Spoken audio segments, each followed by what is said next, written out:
റസൂലുള്ളാഹി സ്വല്ലല്ലാഹു അലൈഹി വസല്ലം പറയുന്നു, സ്വാലിഹായ വ്യക്തിക്ക് അല്ലാഹു സ്വർഗ്ഗത്തിൽ പദവികൾ ഉയർത്തിക്കൊടുക്കും. നമ്മുടെ കൂട്ടത്തിൽപ്പെട്ട സ്വാലിഹീങ്ങളായ വാപ്പമാർക്ക് പദവികൾ ഉയർത്തി കൊടുക്കുന്ന ആ സമയത്ത് അവർ ചോദിക്കത്രേ, ഇന്നല്ലാഹു അസ്സ വജൽ ലയർഫഉ ദറജത ലിൽ അബ്ദി സ്വാലിഹ് ഫിൽ ജന്ന ഫയഖൂലു യാ റബ്ബ് അന്നലി ഹാദിഹി.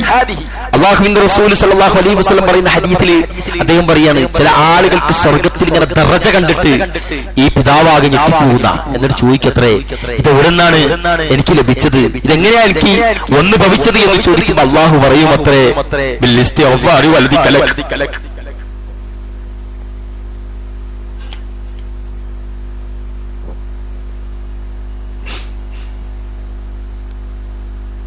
അല്ലാഹു പറയുമത്രേ, നിന്റെ മകൻ നിനക്ക് വേണ്ടി ഇസ്തിഗ്ഫാർ ചെയ്തതിന്റെ ഫലമാണത് എന്ന് അല്ലാഹു സുബ്ഹാനഹു വ തആല മറുപടി പറയുന്നു. പ്രിയപ്പെട്ടവരെ, നമ്മളെ പേര് വരണം അതിൽ.